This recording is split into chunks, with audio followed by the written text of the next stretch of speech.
الحمد لله نحمده ونستعينه ونستغفره ونؤمن به ونتوكل عليه ونعوذ بالله من شرور أنفسنا ومن سيئات أعمالنا من يهده الله فلا مضل له ومن يضلله فلا هادي له ونشهد أن لا إله إلا الله وحده لا شريك له ونشهد أن سيدنا وسندنا وحبيبنا ومولانا محمدا عبده ورسوله أما بعد فقد قال الله تبارك وتعالى في القرآن المجيد والفرقان الحميد فأعوذ بالله من الشيطان الرجيم بسم الله الرحمن الرحيم الحمد لله رب العالمين الرحمن الرحيم مالك يوم الدين وجاء في الحديث وقال النبي صلى الله عليه وسلم قال الله عز وجل قسمت الصلاة بيني وبين عبدي ولعبدي ما سأله صدق الله مولانا العظيم وصدق رسوله النبي الكريم ونحن على ذلك من الشاهدين والشاکرین والحمد للہ رب العالمین۔ درود پاک پڑھ لے ایک مرتبہ۔ اللہم صلی علی محمد فی اول کلامنا، اللہم صلی علی محمد فی اوسط کلامنا، اللہم صلی علی محمد فی آخر کلامنا۔ قرآن کریم کا درس آج چوتھا ہفتہ ہے۔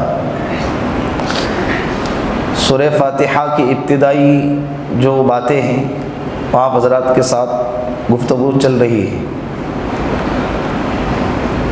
گزشتہ مجلس میں سورہ فاتحہ سے پہلے جو باتیں آئی تھی تھوڑے سے وقت میں اس کو دہرا دیتے ہیں تاکہ سبق کیا رہے، تازہ رہے۔ تعوذ اور تسمیہ، یہ دو باتیں آئی تھی آپ کے سامنے۔ تعوذ کسے کہتے ہیں؟ اعوذ باللہ من الشیطان الرجیم۔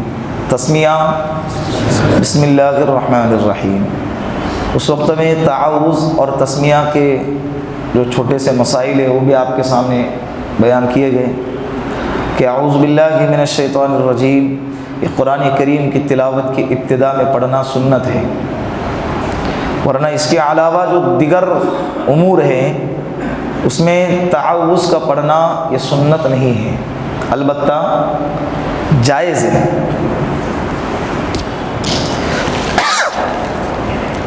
کوئی بیان کر رہا ہے، بیان کی ابتدا میں اعوذ باللہ پڑھ کے بیان کی ابتدا کر رہا ہے، یہ جائز ہے، سنت نہیں ہے۔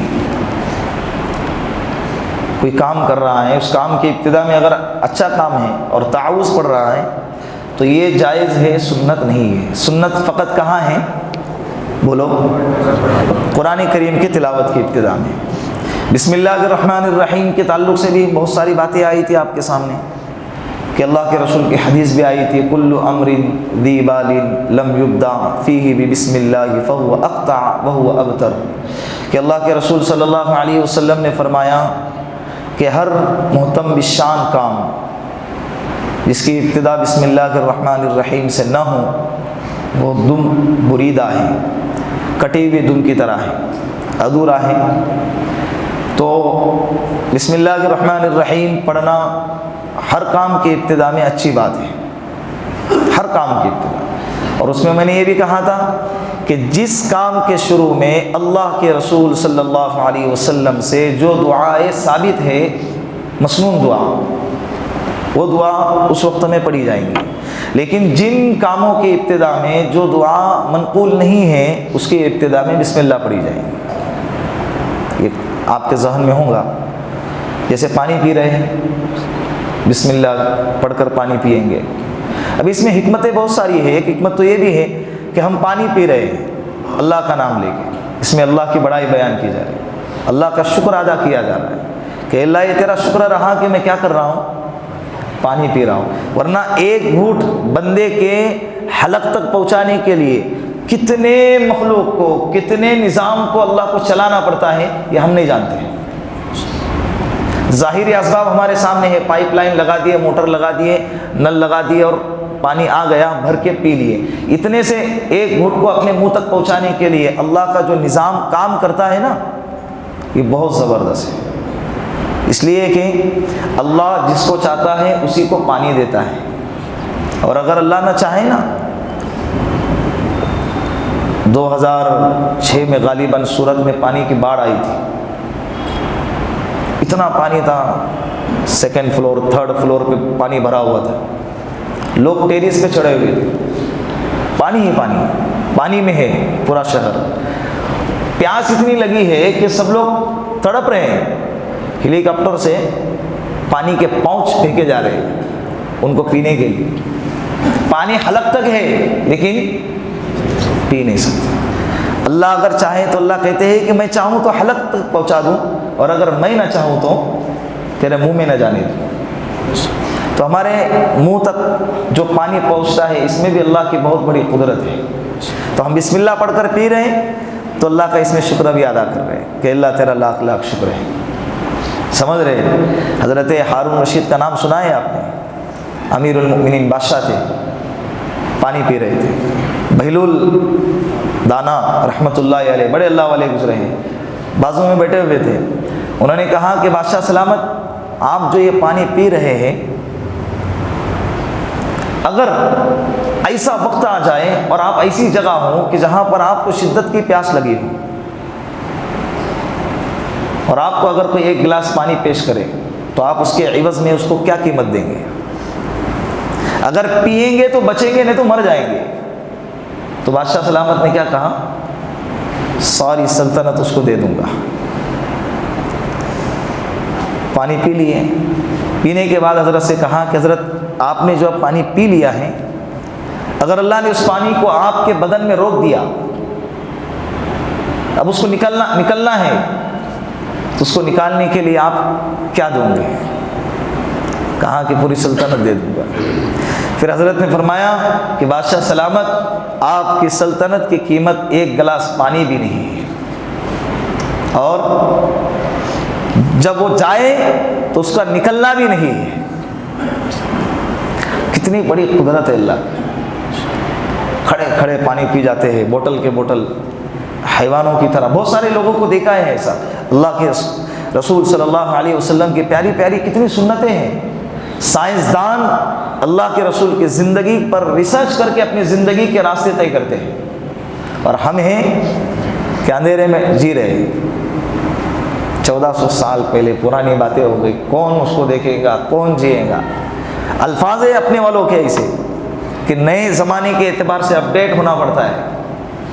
اللہ کے رسول نے جو دین لے کر آئے نا، وہ قیامت تک کے لیے ہے، 1400 سال پہلے تک کے لیے نہیں ہے، ہمارے زمانے تک کے لیے نہیں کہ اب ختم ہو گیا، اب یہاں سے نئے دین کی ضرورت ہے اور نئے طریقے کی ضرورت ہے، نئی شریعت کی ضرورت ہے، ایسا نہیں ہے۔ اللہ کے رسول کا لایا ہوا دین کب تک کے؟ قیامت تک کے لیے۔ یہ جملہ کہنا اپنے ایمان کے ختم ہونے کی علامت ہے کہ اب نئے زمانے کے اعتبار سے جینا پڑتا ہے۔ اس کا مطلب یہ کہ یہ کہنا چاہتا ہے کہ ہمیں اللہ کے رسول کے طریقے کی ضرورت نہیں، نعوذ باللہ۔ قیامت تک اور موت تک ہم اللہ کے رسول کی زندگی کے محتاج ہیں، شریعت کے اور اسلام کے محتاج ہیں۔ تو جو بھی کام کریں گے بسم اللہ کر کے ابتدا کرو، کریں گے نا؟ یہ باتیں بھی آپ کے سامنے۔ پھر اور مسائل آئے تھے قرآن کریم کے تعلق سے کہ بسم اللہ یہ قرآن کریم کی تلاوت کی ابتدا میں پڑھنا ہے، پھر اس کے بعد جب نئی سورت شروع کریں گے تو اس کی ابتدا میں بھی بسم اللہ پڑھنا ہے، پھر اس کے بعد بسم اللہ الرحمن الرحیم سورہ فاتحہ کا حصہ ہے یا نہیں، سورہ فاتحہ کا حصہ ہے یا نہیں۔ تو اس میں جو ہے امام شافعی رحمۃ اللہ علیہ فرماتے ہیں کہ بسم اللہ الرحمن الرحیم یہ ہر سورت کا حصہ ہے، تو لہٰذا سورہ فاتحہ کا بھی حصہ ہے۔ وہ کہتے ہیں کہ سورہ فاتحہ کی 7 آیتیں، ہم احناف کا بھی یہی مسلک ہے کہ سورہ فاتحہ کی 7 آیتیں، لیکن وہ اہدنا الصراط المستقیم صراط الذین انعمت علیہم کو ایک الگ امام شافعی رحمۃ اللہ علیہ صراط الذین انعمت علیہم غیر المغضوب علیہم ولا الضالین، ان دونوں کو ایک آیت مانتے ہیں اور کہتے ہیں کہ بسم اللہ الرحمن الرحیم کو ملا کر یہ 7 آیتیں ہوں گی۔ امام ابو حنیفہ رحمۃ اللہ علیہ فرماتے ہیں کہ بسم اللہ الرحمن الرحیم یہ قرآن کریم کی آیت تو ہے لیکن سورہ فاتحہ کی آیت نہیں ہے، سورہ فاتحہ کا حصہ نہیں ہے۔ 7 آیتیں ہیں، صراط الذین انعمت علیہم یہ الگ آیت ہے، اور غیر المغضوب علیہم ولا الضالین یہ کیا ہے؟ الگ آیت۔ اس طرح سے 7 آیت۔ بات سمجھ میں آ رہی ہے؟ ابھی بسم اللہ الرحمن الرحیم میں نے پھر کہا تھا کہ امام شافعی کے نزدیک نماز میں بلند آواز سے پڑھنا ہے، جہری نماز میں، اور امام ابو حنیفہ کے نزدیک آہستہ سے پڑھنا ہے۔ یہ مستحب عمل ہے، کیا ہے؟ مستحب ہے۔ آہستہ سے بسم اللہ پڑھیں گے، پھر اس کے بعد سورہ فاتحہ زور سے پڑھیں گے۔ بات سمجھ میں آ گئی کہ بسم اللہ کی بات ہو گئی۔ دوسری بات، سورہ فاتحہ کے کتنے نام ہیں؟ مفسرین نے، اسی طرح انوار البیان میں ہے، تفسیر ابن کثیر ہے، ان لوگوں نے سورہ فاتحہ کے 25 نام گنوائے ہیں، لیکن میں نے آپ کے سامنے 10-11 کچھ نام گنوائے تھے۔ آپ لوگوں کو یاد ہوں گا تو میرے ساتھ میں اس کا جو ہے دور کرے۔ سورہ فاتحہ کا ایک نام آیا تھا کہ سورۃ الفاتحہ، جس کو سورۃ الفاتحہ اس لیے کہتے ہیں کہ فاتحہ کے معنی شروعات، انٹری۔ جب ہم کتاب کھولتے ہیں تو شروعات میں ہی یہ سورت آتی ہے، اس لیے اس کو سورۃ الفاتحہ۔ دوسرا ہے فاتحۃ الکتاب، کتاب کی شروعات۔ فاتحۃ القرآن، قرآن کی شروعات۔ ام الکتاب، کیا؟ ام الکتاب، کتاب کی جڑ، پورے قرآن کریم کی جڑ۔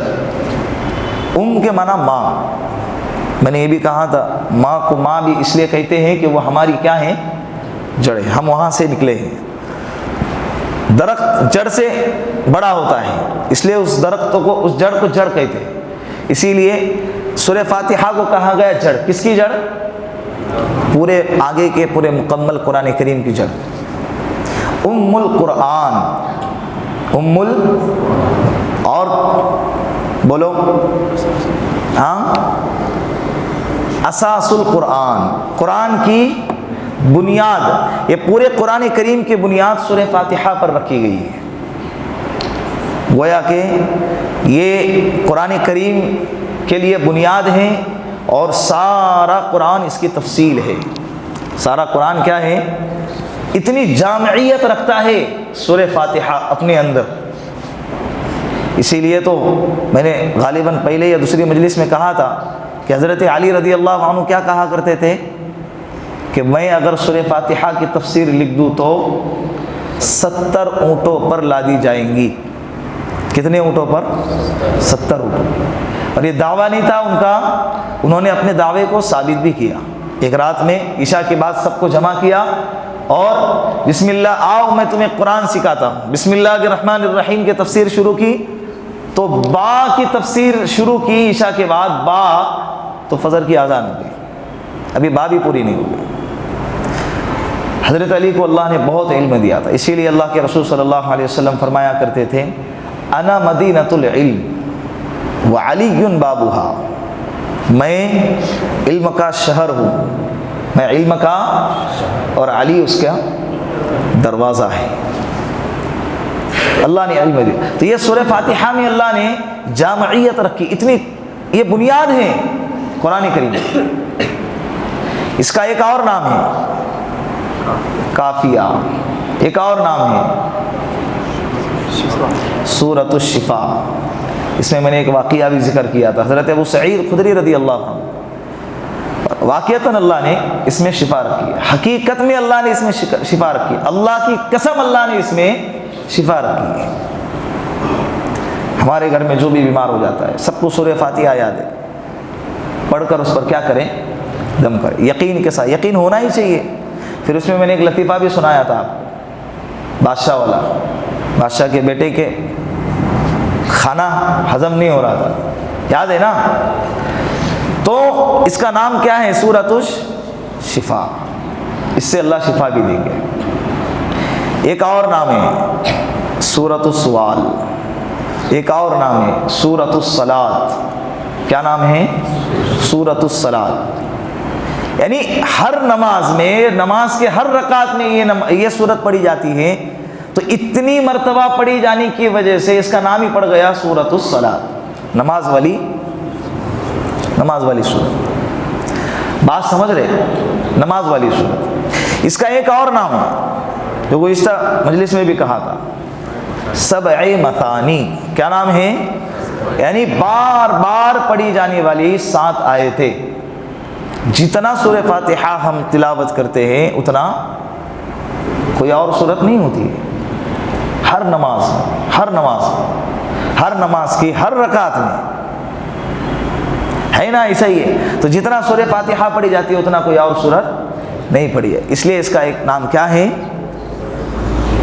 بولو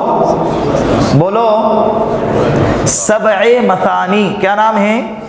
سبع مثانی۔ اتنے سارے نام یاد ہوں گے نہیں، تو جو موٹے موٹے نام ہیں جیسے ام القرآن، یہ نام یاد رکھو۔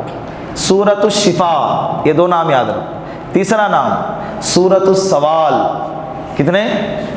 چوتھا اساس القرآن، یہ 4 نام اپنے ذہن میں رکھے، ام القرآن، سورۃ السوال، سورۃ الشفاء اور اساس القرآن، قرآن کی بنیاد۔ ایک اور نام سورۃ الدعاء۔ کیا نام ہے؟ سورۃ۔ میں نے یہ بھی کہا تھا کہ جس سورت کی جتنے زیادہ نام ہوں گے یہ اس کے اتنے زیادہ فضیلت پر دلالت کرتا ہے، اتنی زیادہ فضیلت پر دلالت کرتا ہے۔ جس میں جتنے زیادہ کمالات ہوں گے اس کے اندر اتنے زیادہ نام ہوں گے، اتنے زیادہ القاب ہوں گے، اس کو اتنے زیادہ لقب سے پکارا جائے گا۔ صحیح ہے نا؟ تو یہ سورہ فاتحہ کے اتنے سارے نام ہیں، میں نے کہا نا مفسرین نے 25 گنوائے، ابھی ہم ہی پڑھتے پڑھتے 10 12 14 تک پہنچے ہوں گے، تو اس کے اتنے نام ہیں، تو گویا کہ یہ سورت بہت زیادہ فضیلت والی۔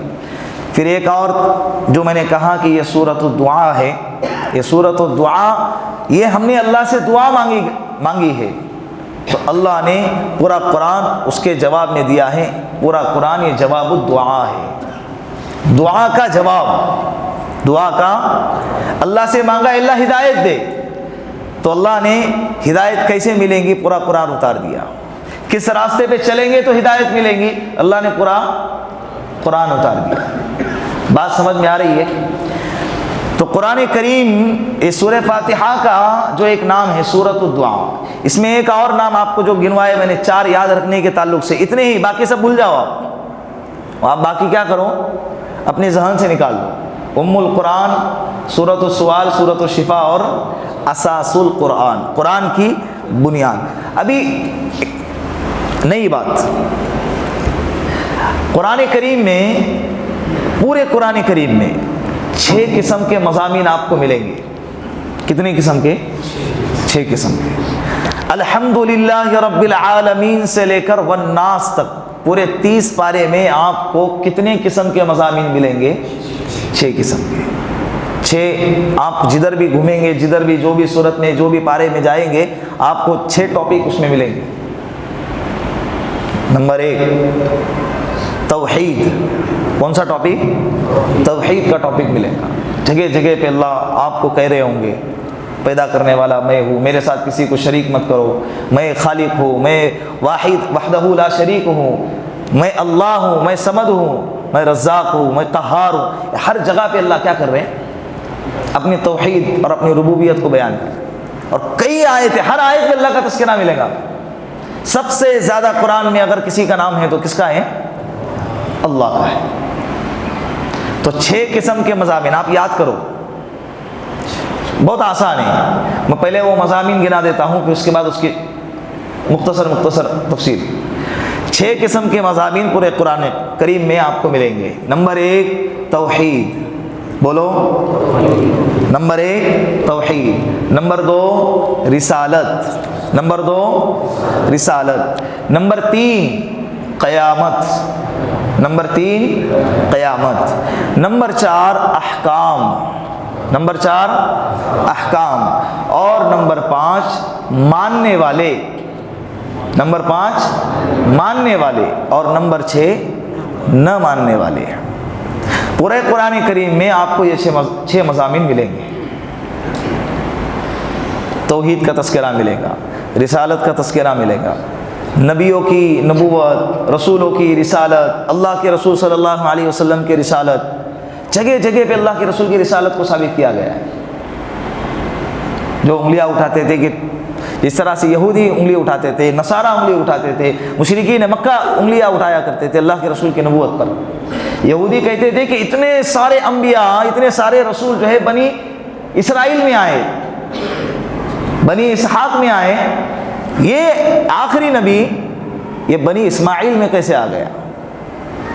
ان کو یہ اعتراض تھا، یہودوں کو بھی اور عیسائیوں کو بھی، نصارہ کو بھی، مشرکین مکہ کو بھی، کہ ہمارے سامنے پیدا ہو گیا، ہمارے سامنے بچہ تھا، ہمارے سامنے جوان ہو گیا، ہمارے سامنے بڑا ہو گیا، ہمارے سامنے جو ہے پلا بڑا ہے، اور اچانک نبوت کا اعلان کر رہا ہے۔ یہ بھی اعتراض کیا تھا۔ تو اللہ کے رسول کی رسالت کو جگہ جگہ پہ ثابت کیا گیا، سورہ یاسین میں، سورہ رحمان میں، سورہ کوثر میں، کئی ہے، سورہ قلم میں، اذا جاء نصر اللہ والفتح، سورہ نصر میں۔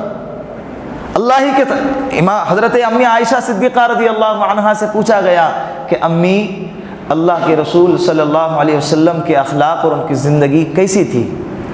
تو امی نے کیا کہا کہ آپ قرآن نہیں پڑھتے؟ یہ قرآن ہی تو میرے اللہ کے رسول کی زندگی ہے۔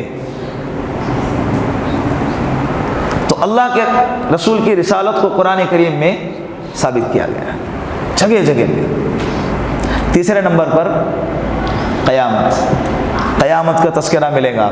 القاریہ، بسم اللہ الرحمن الرحیم، القاریۃ ما القاریہ وما ادراک ما القاریہ، الحاقۃ ما الحاقہ وما ادراک ما الحاقہ، فاما من اوتی کتابہ بیمینہ مالک یوم الدین۔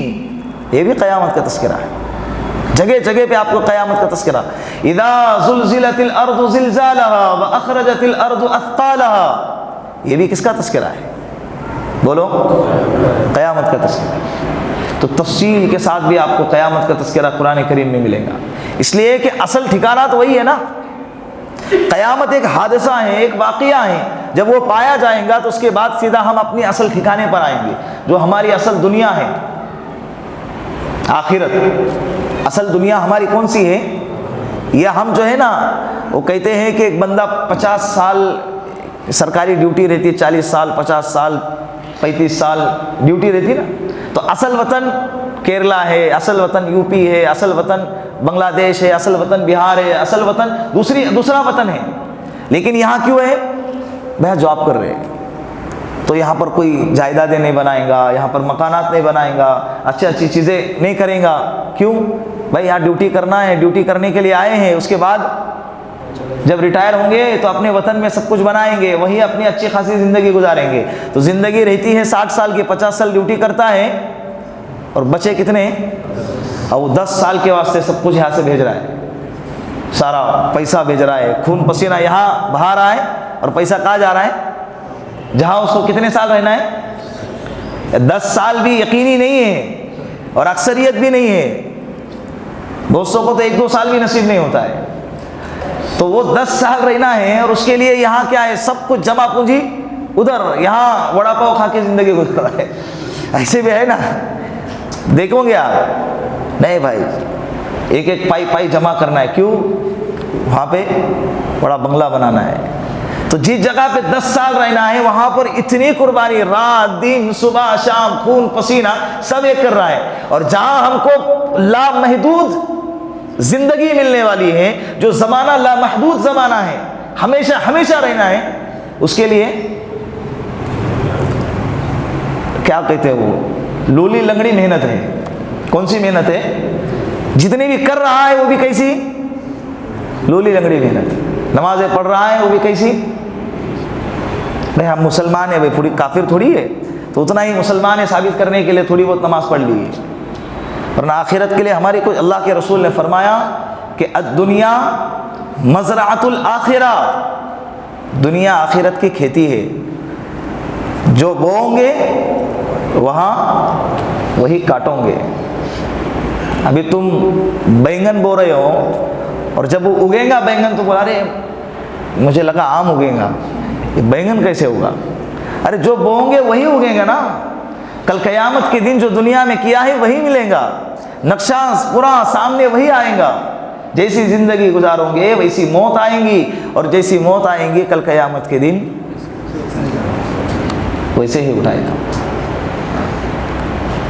تو اسی لیے آخرت قیامت کا تذکرہ اللہ بار بار کرا رہے، بندوں کو بتا رہے، جگا رہے، رہبری کر رہے، ان کو اٹھایا جا رہا ہے، جوانوں کو، بچوں کو، بوڑھوں کو، مردوں کو، عورتوں کو، سب کو، مسلمان ہو غیر ہو، تمام کے تمام سب اللہ کے بندے ہیں، تو بار بار قیامت کا تذکرہ کیا جا رہا ہے تاکہ پتہ چلے کہ ہمارا اصل ٹھکانہ بولو آخرت ہے، یہ ہمارا اصل ٹھکانہ نہیں ہے۔ تم بولو گے تب بھی نہیں ہے، تم بولو گے تب بھی نہیں ہے۔ جنازے تو سب کے اٹھنے ہیں، کفن بیچنے والے کا کفن بھی مارکیٹ میں آ چکا ہے، نہلانے والے کا ایک وقت ایسا آتا ہے کہ اس کو بھی نہلایا جاتا ہے، سب پہ ہوتا ہے۔ وہ کہتے ہیں نا کفن بھی بڑی عجیب چیز ہے، جو بیچ رہا ہے وہ استعمال نہیں کرتا ہے، اور جو لے رہا ہے، خرید رہا ہے، وہ پہنتا نہیں ہے، اور جو پہن رہا ہے اس کو خبر ہی نہیں ہے، جس کو پہنایا جا رہا ہے اس کو خبر ہی نہیں ہے۔ تو تیسرے نمبر پر کیا ہے؟ قیامت۔ چوتھے نمبر پہ احکام، کیا کرنا ہے، کیا نہیں کرنا ہے، کیا کھانا ہے، کیا نہیں کھانا ہے، کیا پینا ہے، کیا نہیں پینا ہے، سود کے احکام، سفر کے احکام، تیمم کے احکام آپ کو اس میں ملیں گے، نماز کے احکام آپ کو اس میں ملیں گے، زکوٰۃ کے مسائل، وراثت کے مسائل آپ کو اس میں ملیں گے۔ قرآن کریم، ماں باپ کے حقوق، اولاد کے حقوق، بڑوں کے حقوق، یہ آپ کو اس میں ملیں گے۔ تو اس کو کیا کہیں گے؟ بولو احکام۔ کتنے چیزیں ہو گئی؟ بولو توحید، رسالت، قیامت، احکام۔ پانچویں نمبر پر ماننے والوں کا تذکرہ ہے، نبیوں کا تذکرہ ہے، انبیاء کا تذکرہ ہے، نیک لوگوں کا تذکرہ ہے۔ ضرب اللہ مثلا للذین کفروا امرأة نوح وامرأة لوط كانتا تحت عبدین من عبادین صالحین فخانتاہما فلم یغنیا عنہما من اللہ شیئا وقیل ادخلا النار مع الداخلین۔ یہ نہ ماننے والے کا تذکرہ تھا۔ حضرت نوح علیہ السلام، حضرت لوط علیہ السلام بڑے جلیل القدر نبی ہیں، ان کی بیویوں نے نہیں مانا، نافرمانی کی، کفر اختیار کیا، کل قیامت کے دن جہنم میں جائیں گے۔ اس کے بعد وضرب اللہ مثلا للذین آمنوا امرأة فرعون اذ قالت رب ابن لی عندک بیتا فی الجنہ ونجنی من فرعون وعملہ ونجنی من القوم الظالمین۔ یہ ماننے والے کا تذکرہ۔ کون؟ حضرت آسیہ، فرعون کی بیوی۔ ماننے والے ہیں، ماننے والے ہیں تو جنت کا اعلان کیا گیا۔ ہم کو بتایا جا رہا دیکھو تم مانو، مانیں گے تو جنت ملے گی، نہیں مانیں گے تو پھر تم بھلے اونچے اور اعلیٰ خاندان کے ہو، بھائی میرا گھرانہ بہت اونچا، بہت بڑے خاندان سے ہو، ادھر ہی ادھر نہیں، یہاں دنیا میں تیرا خاندان، تیرا Aadhaar card, PAN card, passport جو بھی ہے، جو جتنے بھی نام نمود ہے، سب مرنے پر میت ہے۔ مرنے پر کیا ہے؟ کلیکٹر کا بھی انتقال ہو گیا تو اعلان نہیں کرتے کہ بھائی کلیکٹر صاحب کو نہلایا جا رہا ہے، کلیکٹر صاحب کو اٹھایا جا رہا ہے، سیدھا سیدھا اعلان کرتے بھائی جنازہ مغرب کے بعد ہوگا، جنازہ کس کا بھی ہو، سب کچھ زیرو بن جاتا ہے، موت سب کچھ زیرو بنا دیتی ہے، صفر۔ ساری زندگی کے کام کو موت کیا کر دیتی ہے؟ صفر۔ تو مانو کامیاب، نہیں مانو ختم، دنیا بھی گئی اور آخرت تو گئی۔ اور اصل ڈر آخرت کا ہے، اصل مسئلہ آخرت کا مسئلہ ہے۔ 12 14 پیون کپڑے پہ لگے ہوئے، پانی میں روٹی ڈبا ڈبا کر کھا رہے حضرت عمر فاروق رضی اللہ عنہ۔ تو دنیا کا مسئلہ نہیں ہے، آخرت ان کی بن گئی تھی، سنور گئی تھی۔ تو ہمارا کیا ہے، ہم نے سب کو اسی کو سمجھ لیا ہے، کرے لیکن اتنا بھی نہ کرے کہ اللہ کو بھلا بیٹھے۔ شریعت کس کے دائرے میں رہتے ہوئے؟ شریعت کے دائرے میں رہتے ہوئے. جو کرنا ہے کرے, لیکن کس کے دائرے میں؟ شریعت کے دائرے میں. تو ماننے والے, تو یہ میں نے کیا بتایا, قرآن کریم میں یہ 6 چیزیں آپ کو ملیں گی. اب یہی 6 چیزیں آپ کو کہاں ملیں گی؟ سورہ فاتحہ میں ملیں گی. کس میں ملے گی؟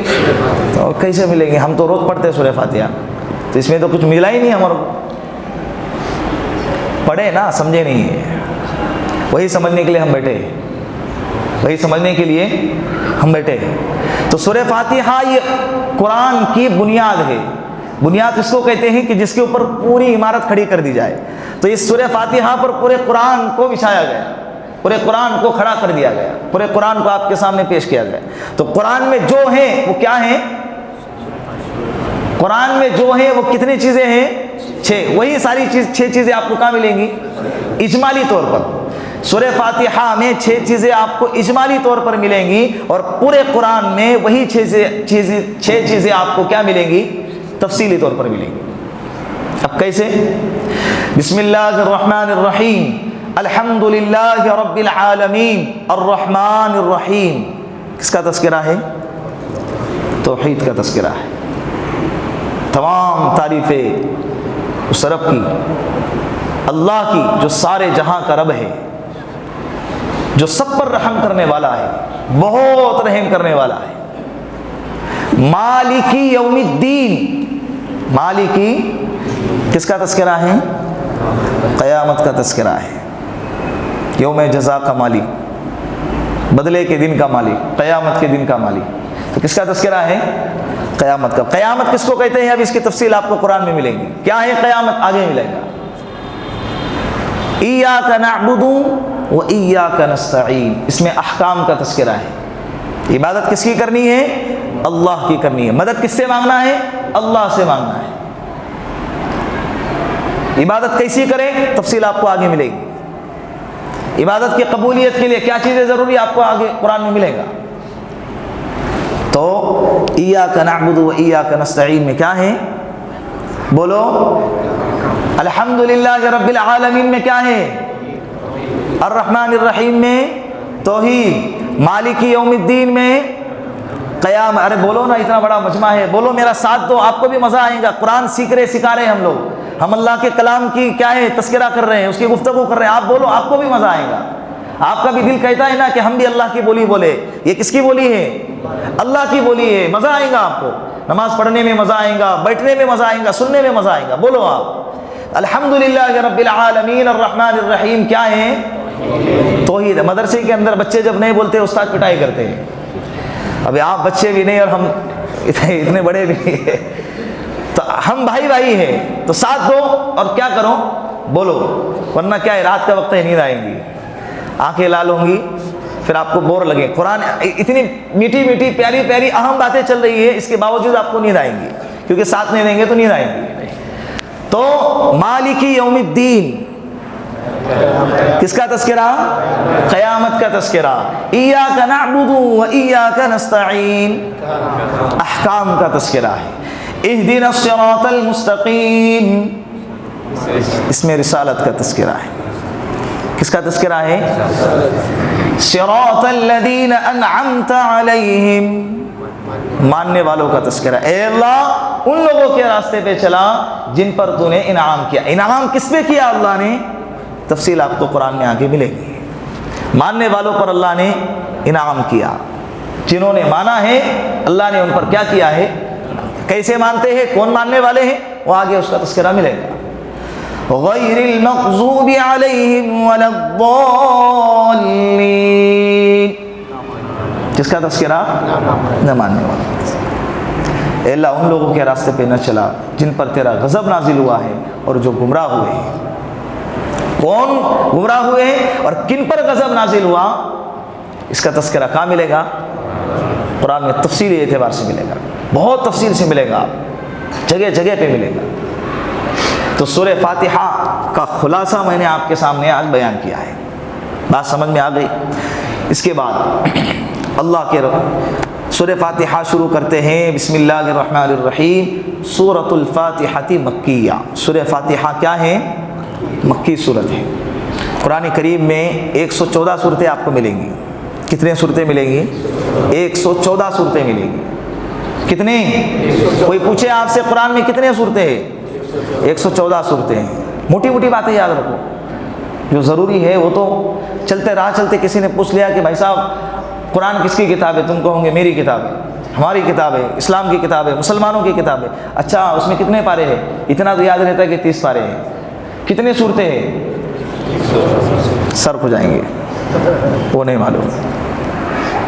تو یہ موٹی موٹی باتیں بھی تو ہم کو کیا ہونی چاہیے؟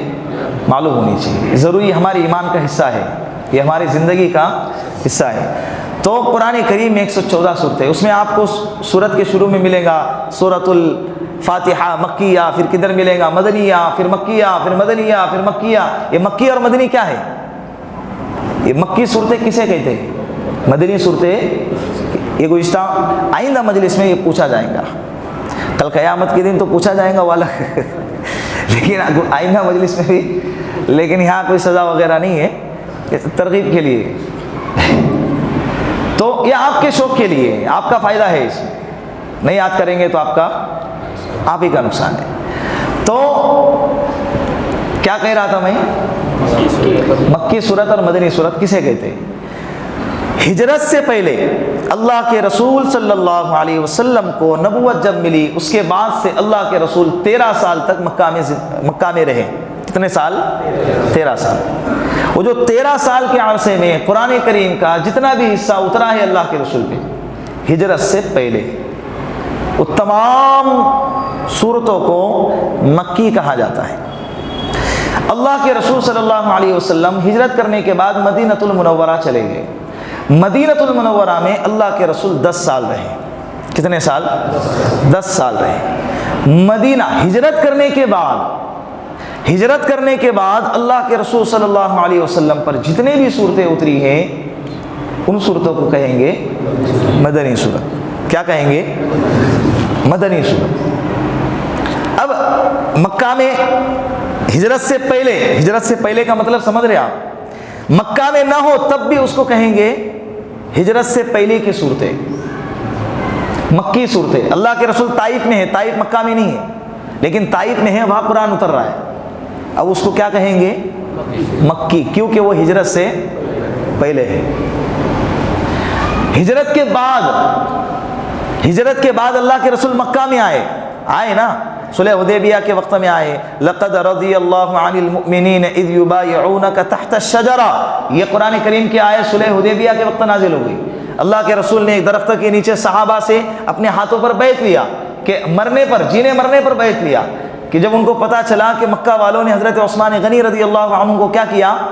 شہید کر دیا۔ جب خبر آئی تو اللہ کے رسول کو بڑا غصہ آیا، تمام صحابہ کو جمع کیا اور کہا کہ او میرے صحابہ، یہ ہاتھ میرا ہے، یہ ہاتھ عثمان غنی کا ہے، آج میں عثمان غنی کے ہاتھ پر بیعت کرتا ہوں، تم سب بھی میرے ہاتھ پر بیعت کرو۔ کس پر؟ ہم اس وقت تک لڑیں گے جب تک کہ عثمان غنی کی شہادت کا انتقام نہ لیں گے۔ سب نے بیعت لی۔ قرآن کی آیت نازل، لقد رضی اللہ عن المؤمنین اذ یبایعونک تحت الشجرہ، اللہ ان ایمان والوں سے راضی ہو گئے جو درخت کے نیچے آپ کے ہاتھ پر بیعت کر رہے تھے۔